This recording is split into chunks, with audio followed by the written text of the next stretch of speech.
It was built in 1815 by my great-great-great-grandfather, James O'Conker, the 17th Lord Forbes, on the site of a former house, which was called Putiki, which basically had to be pulled down because cracks appeared in the foundations when they were exposed, although the original idea was to add on to the existing house. But Castle Forbes really was built from scratch in 1815. So it's not very old by Scottish standards, but it does require a good deal of maintenance constantly. It's got quite a bit of flat roof, which always causes problems in the winter, particularly if we get a lot of snow.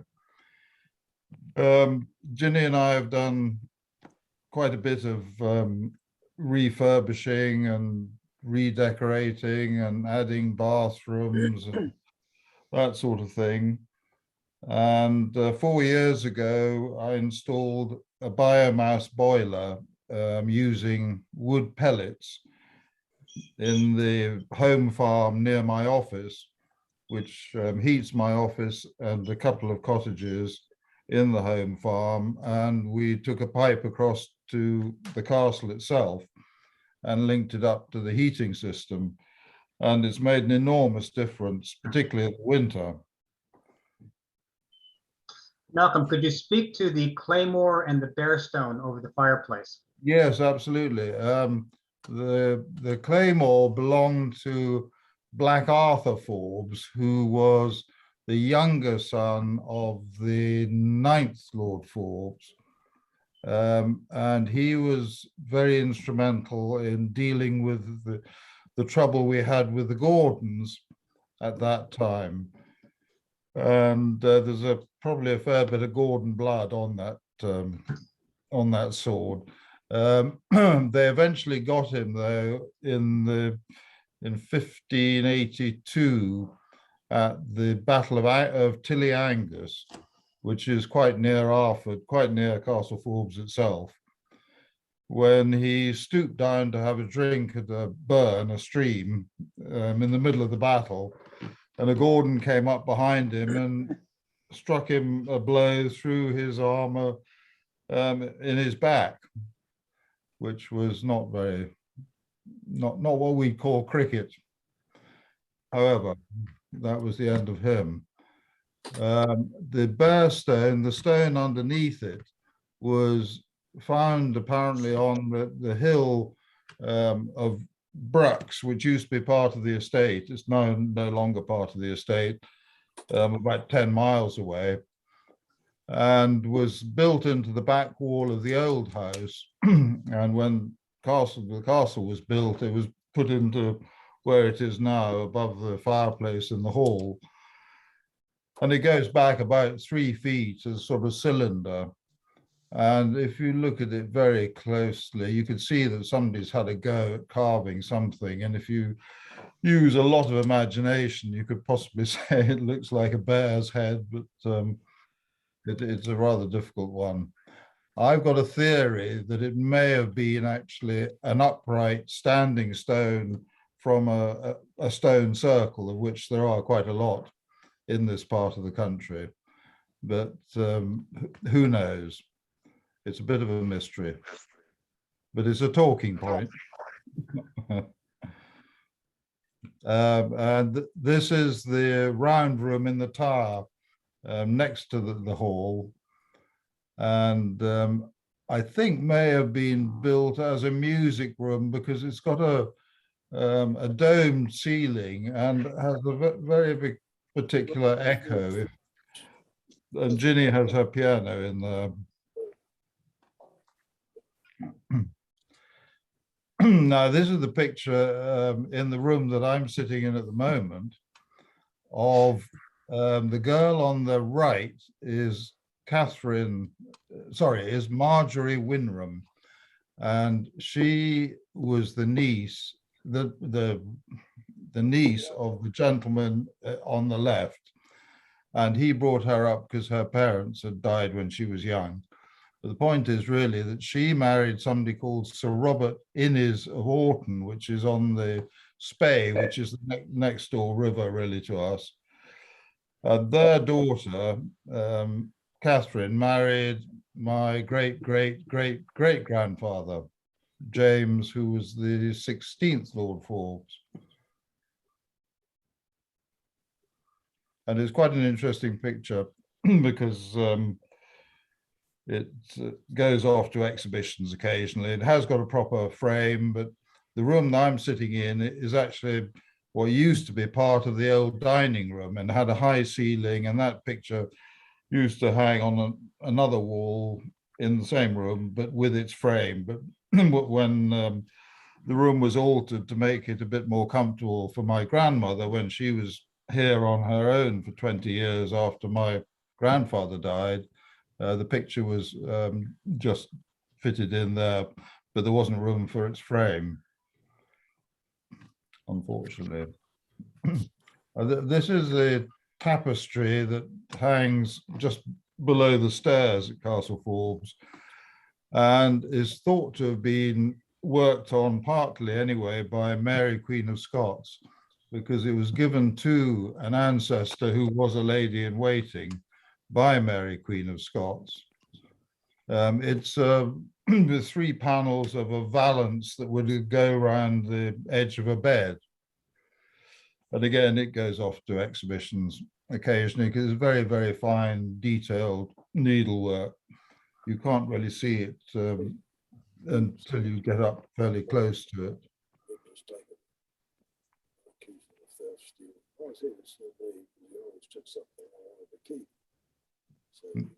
Now, this is a couple of shots that Bart did, I think, of the sort of cupola over the main staircase, which is fairly modern, or at least the glass bit on top is fairly modern, because about 10 years ago, in the middle of a snowstorm, in the middle of winter, the old one just flipped off. And so we came down to breakfast in the morning to find the pile of snow on the floor and the roof wide open. However, this one hopefully will last a few more years. Now, how many portraits do you have, and how many are of previous Lords Forbes? Oh, golly, but that's a difficult one. I don't know how many there are altogether. Not that many, probably a couple of dozen. But I think we've got portraits of them all now. I've just got my father's one here as well, but I haven't got my grandfather's, but we've certainly got 3 or 4 before him, and some of them with their wives as well. So we're trying to buy those. You know, this is the cash. main Excuse one. me, Is someone is speaking. Could you turn off your microphone so that we can hear Lord Forbes? Please turn your mute on. Thank you. I'm sorry, Markham. Yeah, this is just one of the bedrooms. I think that the one on the left is the tower bedroom, and the one on the one on the right, I think, is the room next door to it. It's a sort of twin room with a bathroom next door. What we tried to do is convert, a lot of the bedrooms had dressing rooms next door to them, but no sort of washing facilities. So we've turned quite a lot of the dressing rooms into bathrooms, which is an ongoing thing, but we've done the main ones now. So you don't have to go down to the end of the passage anymore to have a bath. Now, these are the rooms that you have used for the bed and breakfast portion of your operation. Yeah. Could you speak to what your plans are? We spoke a little bit about that before the gathering began. Yeah, well, we're very much hoping to resurrect that operation next year. We haven't been able to do it, obviously, for, well, not at all last year. And this year, really, things opened up too late to make it worthwhile gearing up for this season. But we're very much hoping to do it next year. I know Ginny's very keen to do it, but as I told Bart earlier, neither of us are getting any younger. but we do love doing it as much as we possibly can, and we'll certainly do it whenever we can for members of the clan, particularly. I And we're recall all- that, I'm sorry, I recall that Ginny was much more excited about Clan Forbes than she was about, quote, German backpackers staying over. I think that's very true. How would somebody go about asking for the opportunity to stay at Castle Forbes? Well, we've got there's a Castle Forbes website, and I think it has an inquiry form on it, or just email us. I believe it's info@Castle Forbes or There's office at office at Forbes is the best one. castle-forbes.com. Forbes.com. Yeah. Yep. That's all it takes is an email. Yep.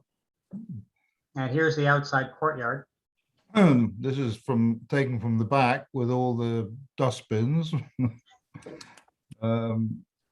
And in the courtyard, there used to be the old kitchen and all the servants' halls and that sort of thing, which we effectively knocked down because they'd been shut off since my grandfather died in the early 50s. And there was only a very small area that was open as a courtyard.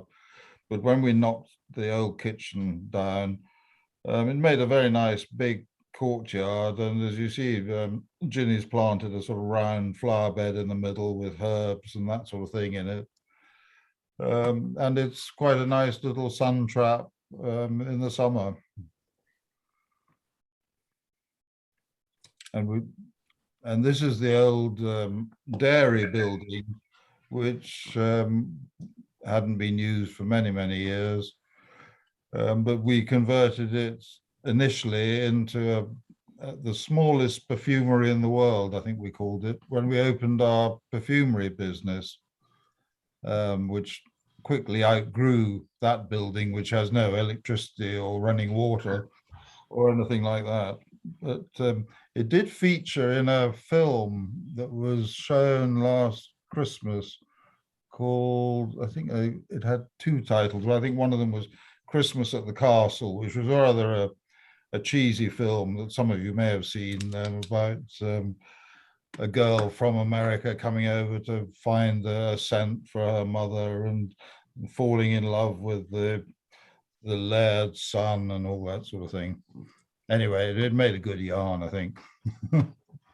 I captured the clip. They filmed the actual bit of the perfumery in our old perfumery because they wanted an old perfumery that hadn't been used for some years. So we still have a bit of equipment in it and some bottles and things.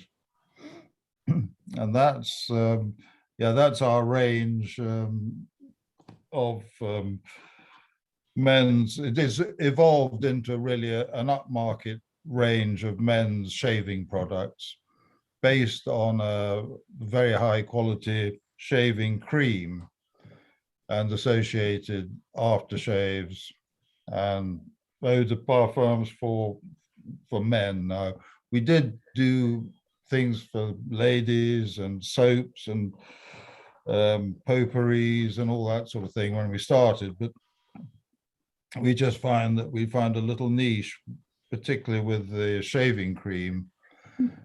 So we've majored on that, and then we just go for that now. Unfortunately, an awful lot of people seem to have given up shaving nowadays, and so we're hoping that things will change and people will go back to the traditional way of shaving sooner or later. And your newest release? I know what? Your newest Sorry, release, 1445. 1445 is our sort of flagship one now. It's I think a very nice one I used, and we called it 1445 because the first Lord Forbes we know was created sometime round about then. We know he was Lord Forbes by 1445. Exactly when it was created is not known, but so we called it 1445. It just seemed a good number. And as you can see, we don't use parabens or any products that have been tested on animals or any of that sort of thing. It's all pure, natural, essential oils. Awesome. A lot of your job is managing the estate, and I was privileged to actually visit you in your office with this full map of the entire estate. Could you explain how much of the estate has been maintained over the last few decades? Yeah, well, that's quite interesting. This is of this estate, the Castle Forbes estate. In my grandfather's day, there were a couple of other smaller estates which weren't linked to Castle Forbes, which he had to sell, one before and one just after the war, to pay death duties, essentially. But that map was done in 1828, I think it was. And the estate here is essentially almost exactly the same as it was in those days in terms of the outline boundaries.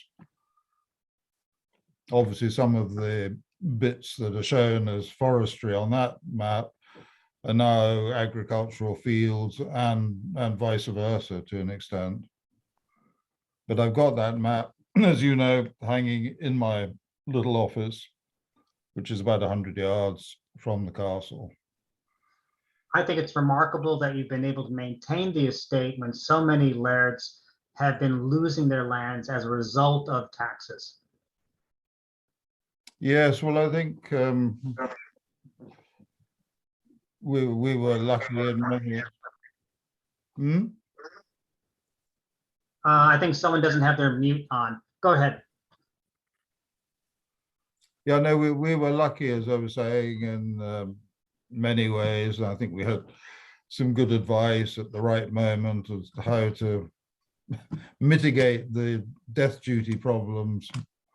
But it is a constant problem, and it's getting more and more difficult as time goes on, because obviously they tighten up the rules and it's more and more difficult to find ways around them. So one's constantly thinking of how best to try and preserve it as one unit, because it certainly works as one unit, and it is needed to help support the castle, basically. Another operation you have on site? Yes, that's something I started about 15 years ago, was Woodland Burials. It's not something that's for everybody by any means, but a lot of people, I think, are going in that direction. It's a more eco-friendly way of disposing of yourself, I suppose, when the time comes.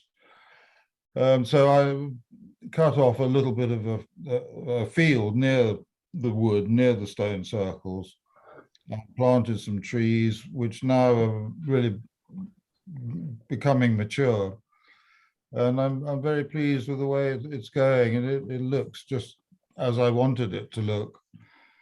It doesn't look like a graveyard at all. You wouldn't think it was a graveyard at all until you get up very close, because we do allow people to put small flat stones to mark where their ancestors or their relatives are buried. But otherwise, there's no sign of any, there are no big upstanding stones or anything with sort of letters in gold or anything like that. And I encourage people to plant particularly spring bulbs, sort of daffodils, crocuses, and snowdrops and that sort of thing. So it actually looks very good, particularly in the spring when the leaves are coming onto the trees and the flowers are at their best. But as I say, it's not something that's for everybody by any means, but it does have a lovely view of the hill of Benahee, which is Aberdeenshire's sort of signature hill. and a little bit of the western end of that is part of the estate. And a lot of people have a feel of great affinity to the Hill of Benahi, and therefore they get a nice view of it, so to speak, when they're gone. And what are your plans for the estate in the next decade or so? Well, Bart, just really to try and keep it going as it is. As I think you know, the main enterprise on the estate is farming, and I did a fairly major restructuring of that business about 20 years ago. It had been all based on dairy production of milk.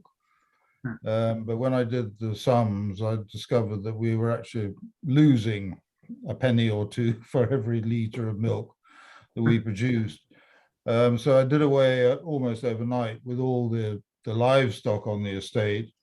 And I simply do the cropping now with contractors. And I let out the grassland to local farmers on a seasonal basis, so they never become tenants. We've effectively got all the farmland in hand now, which is important for future generations, particularly now, because there's the Scottish Parliament are going absolutely mad on giving tenants the absolute right to buy their land and all that sort of thing. So anybody with tenants on their land run the risk of the tenant coming along and saying, I want to buy the land that I farm. I know. So, yes, sorry. sir. I know Geordie's only 10 or 11, but Geordie, the Master of Forbes, is your heir. How will you be engaging him over the years? Well, I think very gently, hopefully, at things like the Highland Games, you know, the Woodland Gathering and that sort of thing. I mean, he is at school in the south of England at the moment and is likely to be there until he's 18. But his mother and sister come up, and they've got a little cottage just up the hill from here. And he, touch wood, at the moment seems very keen on the whole thing, and I hope that that will continue, and I will do everything I can to foster his interest in the clan. He was absolutely thrilled to be asked to do the foreword for the House of Forbes for Kids book. And in fact, as I was telling Bart earlier, he signed one for me under the bit that he'd written. And then he put in brackets, he calls himself Little Chief. It's a good ring to it. Now, are you going to do to Geordie what your father did to you and just hand over the keys and go to London? Well, no, he didn't do that to me exactly. No, I will have to play it by ear, but I certainly won't. I won't suddenly thrust it all on him. I was rather told when my grandmother died that the castle was mine. What was I going to do with it? Because my father was very comfortable in his nice modern house on the edge of the estate and had no intention of moving into the castle, which at that time anyway was in a fairly rundown state. But no, I won't do that to Geordie. I'll let him. I'll see how he goes. That's great. Thank you so much for sharing. Now we're open for questions. If you click on your chat function at the bottom of the screen, then you can type in a question, or you can just wave your hand. I don't see everybody all at one time. I have to scroll up and down. But if you type in your question, I'll call on you, or if you could just wave your hand. I'll start off with the board. Jim, do you have any questions? Oh, I'm sorry. I just saw Lori twiddle her fingers. Lori. Yes. Unmute. Yep. Okay, I had to find the unmute button. We're being joined today with my husband, Bart. Great. So Your husband, Bart? yeah, his name is Bart. Yes. Right here. That's right. That's a great name. Yeah, we have a question. After we were there in in Scotland in 2019, I started doing some reading about the little ruins of the church. And I read that there used to be like a tile baptismal in it, and that it was moved into the courtyard of Forbes Castle. Was I just reading somebody's tale, or is that true? No, you're absolutely right. We have it Oh. here because, as you saw when you were here, the churchyard is in a pretty dire state at the moment. Yeah.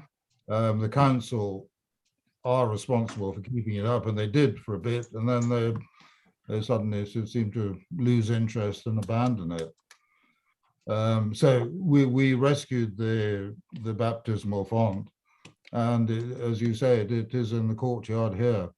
Oh, that's great. Because my ancestor was the preacher in that church. He's Reverend John Forbes. He's buried in that courtyard.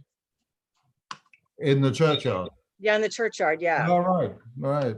Yeah. So I don't think I looked at my pictures, and I don't have a picture of it. So I don't know if we saw it or not. I've got a little book which does list and mark roughly the spot of the graves of the people in there. I'll look that up. Oh, that'd be great. Yeah. Yeah, He was John Forbes. Yes, he died in 1634. Not to be confused with his nephew, John, because he was a preacher too. This was a son of William who built Course Castle. Got it. Yeah, I believe Wow. I sent you my family tree. But anyway. Steve Forbes, I see that you have your hand raised. You have a question for our chief. Unmute, please, Steve. We can't hear you. The lower left hand of your screen. Click. Okay, There you thank go. Thank you. We wanted to mention the fact that we visited Malcolm and Jenny in September of year 2000 and had a wonderful visit in the castle, an overnight in the upper room, and I think is that round room that you showed in your video, Malcolm. So we just enjoyed dinner and breakfast, and hope to get back sometime. I hope thank so. you. That's great. Anyone else want to raise their hand or have a question in the chat section? Yes, Jim. Unmute, please, Jim. Yep, just clicking the button. Bart knows the backstory on this. I've been fascinated with the Claymore sword in Castle Forbes for some time, and he took my question away from me. But glad to hear who it's from and how old it is, and your comments. A far bit of Gordon blood on the tip of it was rather amusing. So thank you, sir.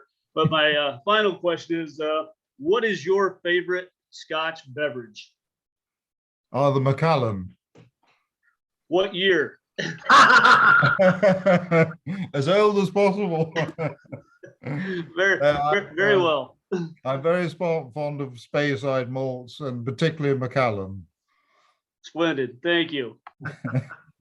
Good to know. All he served me was famous grouse. I'm afraid, yes, that's the Royal Basic. I've got some much better ones for you next time, Bart. Yes, I see another hand up with Joan. Hi, Joan. Hi, Bart.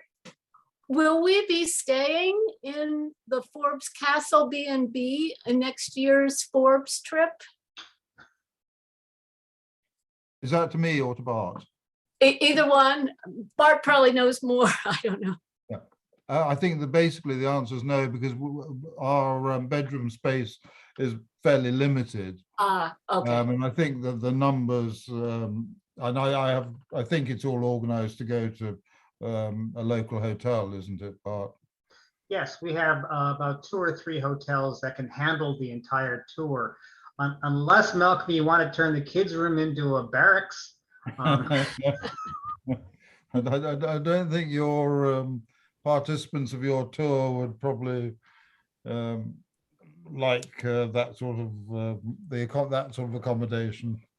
No, we like to keep the accommodation upmarket, and we've only got a fairly limited number of of rooms that have bathrooms en suite and that sort of thing. It's, as a castle goes, it's a very big, comfortable home. Yes, yeah.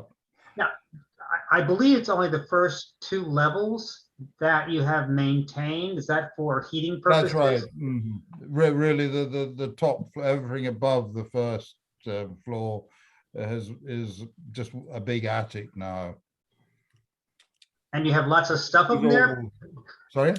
You have lots of artifacts up there we can take a look at? Well, you know, the first thing I did in the first lockdown last year was to clear all the junk out of those upstairs rooms, and there were piles of, you wouldn't believe it, old carpets and God knows what. And so it's all empty now, and it's much more comfortable because it's not a haven for mice and bats and God knows what. So Joan, I don't think you want to stay up there. No. However, Lord and Lady Forbes will be hosting an event at the castle for us. That's the plan at this point. We haven't quite determined the details. Isn't that correct, Malcolm? That's absolutely right. Yes, I'm waiting to hear exactly what you'd like us to do, but I think you're going to Dramina before you come here, aren't you? Dramina, That's of course, correct. being the original Castle Forbes. Unless we lose some in the dungeon of Dramina. Yeah. But that's the And, plan, to have a tea or a lunch or something on the lawn. Hopefully, if the weather is nice. hopefully the weather will be nice. Yes. Yeah. And it rather depends how long Alex delays you at Dramina, because he he knows far more about the Forbes family than I do, and he's a fount of information, as you know. As I well know, we spent about 3 hours chatting with him. So that was a delight. Is there anyone else who has a question? I was going to ask, Jim, you already had, Leslie, do you have any questions for Malcolm? No? Bart, it's I- Heather. No, just, Let's see, Heather and then Peter. So Heather, why don't you go first? yes, I was wanting to inquire with Lord Forbes whether they still raise the roe deer on the estate. Sorry. The deer, there was these small deer that used to have on the estate. I know when I was there and I had dinner with you, we Yes. had those, Roe I deer. think they were called roe. Roe deer, yeah, that's right. They're all over the estate, and we have to manage them because they do a lot of damage to particularly Yeah. young trees and crops. Right. So my brother really looks after that side of the estate. And yeah, we do have to deal with quite a number of roe every year. They're a bit like Quite your, delicious, must tell you. yeah, they're good to eat. I know, I never had one until I was there. So I Since was, you were here in the last few years, we've also had a problem with red deer, with the big stags coming in, oh, and they cause even more damage. So we're having a program now to deal with them as well. yeah. It's been 30 years there, so I remember every minute of it, that it was fascinating, all the history and the opportunity really was, for me, it was a lifetime opportunity. So and at that time you still were doing, I think, the bed and breakfast on a selective basis only. So as I say, it's been a long time. I'm due for Yeah, another. well, it's very kind of you to say so. Yes, thank you. Thank you, Heather. Peter, you had a question? Hi, Malcolm. Just to make sure to tell Jenny I'm having a plasma in your honor. When you can't afford $200. Doing fine. You know, we're here in Washington, D.C. solving the world's problems. So we'll get back to you on that. Well, when are you going to come and see us again? Oh, When are you gonna come and see us? yeah, there's just been such a travel. I think as soon as I can get a plane, my ultimate goal is when Trump barfs up Turnberry in a bankruptcy, we'll get together with Michael Forbes and go play a round of golf. A slightly superficial question, but then a little more serious. I have some friends that went crazy over Outlander.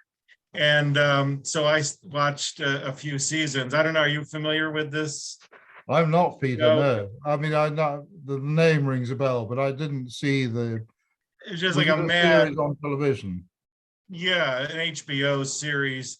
And in the first season, they go through, the Battle of Culloden. Anyway, throughout the whole thing, there's no mention of any Forbes. And I was just wondering whether the author has just got some bone to pick. Maybe she's a secret Gordon. Actually, there was a Forbes character briefly who was not a good guy. Oh, really? Oh, okay. Yeah, I sort of lost interest in the show.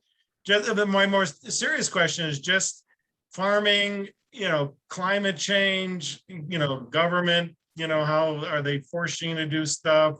Your thoughts? I mean, because you're right on the edge, with North Sea and Yeah, wind farms, and I mean, it's a crazy mess. Yeah, and any it's thoughts? a changing scene, and as you say, it's a mess in Scotland at the moment with the current Scottish government, sadly, who have really no idea at all about how to or what goes on in the countryside.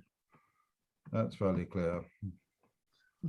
But I guess having restructured the financial arrangement, that you actually have sort of less risk of it. It's just if crops don't do well, then you haven't sunk your life into it. That was the idea. We know where we are now, and we're not sort of we're not likely to make huge losses one year, which was the case when we were doing milk. Now Right.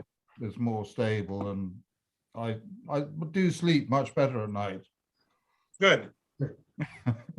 One quick question. I know she represents Highlands and Islands, but do you know Kate Forbes? Kate Forbes, Yes, the member of Scottish Parliament. who's our the Scottish Chancellor of the Exchequer. Correct. No, I don't know her. Could you Sorry. please? What? Maybe if you got to know her better. I don't know. I don't think her politics and mine would That's true. quite match. No, thank you for that. No, Maggie, I see your I hand up. call her cousin. I call Very her good. cousin Kate. Cousin Kate. Okay, Maggie, go ahead. Now that the attic is completely clear of debris, do you have any ghosts moving in? Sorry, now that the what's completely clear. Well, you said the attic had been cleared Oh, of the attic. carpets and Yeah. so forth. So there was a great big open space, and I was Yeah. wondering if you have any ghosts. Well, you never know. I haven't seen one personally, but I'm sure you could magic up a few, Maggie. That's Yeah. not normally what I write, but when I was on No, the but- tour, lots of the castles boasted about their ghosts. Yeah, well, we're not really old enough, but I'm sure we ought to have one. Yeah. So if you could Maybe give when us the Would- tour arrives. Would you the like me to guests make will- up one for you? yeah. Maybe one of our guests will mysteriously disappear. You read my mind. Anyone else has a question for our chief? If I don't see your hand, just speak up. I don't see everyone on video. I just assume that on the Codenamer Hill on the website, there's sort of instructions about how one might plan for that.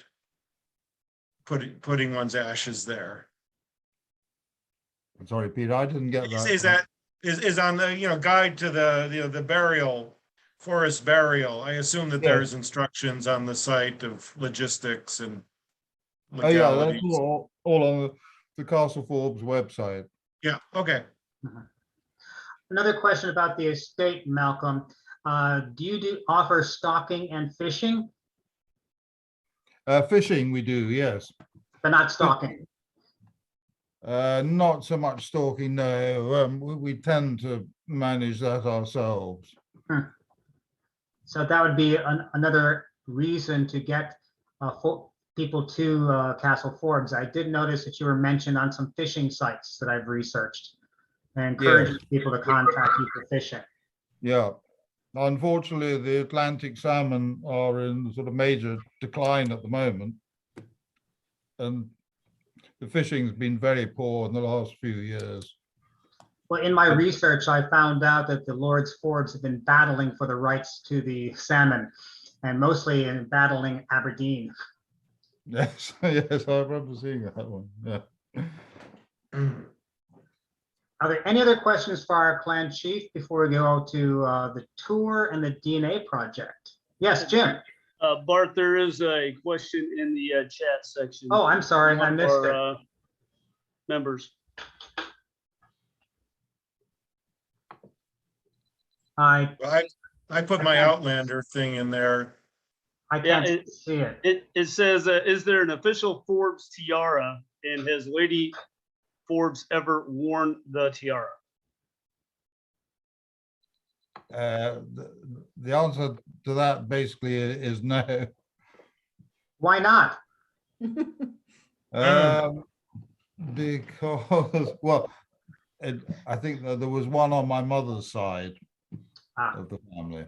I don't think that there was never an official Forbes one. And Peter, if you have any more Outlander questions, feel free to ask me. I am well versed in the program. Really? Okay. Yes. Okay. Great. Was I right, Leslie? Wasn't there a minor Forbes character at one point, one episode? Yeah, when they come to the United States, there's a Forbes in Virginia, I think. Right. Not a nice man. Yeah, he was like a lawyer or something, wasn't he? Well, Yeah, I think so. Yeah. I think so. Yeah. a nasty lawyer. Yeah. But remember, many of the episodes about Culloden were at Culloden, which is also a Forbes Heritage Site as well. Well, right. Of course, they never mentioned that. Yeah. Yeah. My first tour, I had the honor of, we had a tour guide who was a historian. It was crazy. It was an Outlander tour, but she knew so much about the history. And I was just finding out about my Forbes connection at that point. Mm-hmm. And I had very mixed emotions when we got to Culloden and knew that it had been owned by a Forbes, but that there were Forbes on both sides of that conflict. So, but my ancestor had come to the US far, far before that. So. If there are no other questions, I don't see more questions in the chat. Jim, do you see anything there? Okay. Let's go on now. So Malcolm, Lord Forbes, thank you so much for your presentation, for taking our questions.